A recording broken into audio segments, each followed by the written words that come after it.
NTPC 2025 का graduate level का बहुत ही अच्छा क्वेश्चन है। आइए इसको पढ़ते हैं। विभाजन विधि द्वारा दो संख्याओं का एचसीएफ ज्ञात करने पर भागफल 1, 4 और 6 प्राप्त होता है तथा अंतिम भाजक 29 है तो दोनों संख्याओं का एलसीएम ज्ञात कीजिए। ये एलसीएम हमें ज्ञात करने के लिए कहा है और ये क्या हो जाएगा तब, क्योंकि अंतिम अगर भाजक अगर है ये एचसीएफ हो जाएंगे। अब आप आइए, विभाजन विधि क्या होता है, तो वो होता है ए बराबर बी क्यू प्लस का आर, भाज्य बराबर भाजक गुने भागफल जोड़ शेष।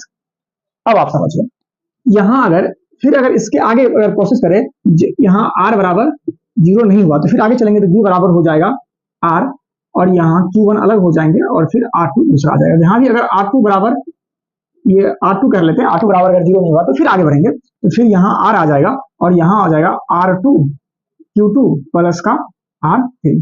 अगर r3 यहाँ 3 स्टेप में कहा, यहाँ r3 बराबर क्या हो गया 0, r3 बराबर 0 अगर हो चुका है अब आप आइए भाजक यानी कि R2 अंतिम भाजक है R2, R2 बराबर 29, Q1 बराबर 1, Q2 बराबर 4 और Q3 बराबर 6, इतना दे दिया।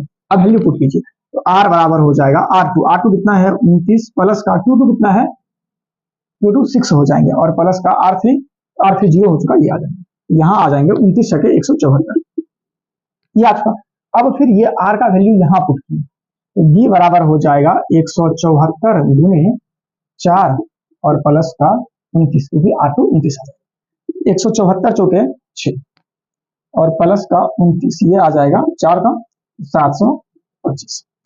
a बराबर अगर ज्ञात कर लेंगे तो a बराबर हो जाएगा b कितना आ चुका 725 गुने का 1 और प्लस का यहाँ है r, ये r किसके बराबर है जस्ट आप लोग निकाले, r निकाले हैं 174 के बराबर, 725 प्लस का 174 जोड़ लेंगे 9, यहाँ 9 और ये 899, ये आपका ये 899। हम लोग जानते हैं पहली संख्या गुने दूसरी संख्या बराबर एलसीएम गुने का एचसीएफ।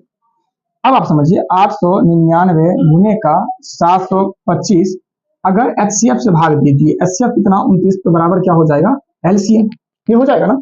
अब इनको अगर हम लोग काट लेंगे 29 से 29 31 हो गया। अब यहाँ आप समझिए 31 गुने 725 गुना करने का काम भी नहीं पड़ा, क्यों नहीं पड़ा, क्योंकि 1 को 5 से गुना करेंगे तो यूनिट डिजिट हमेशा 5 आएगा।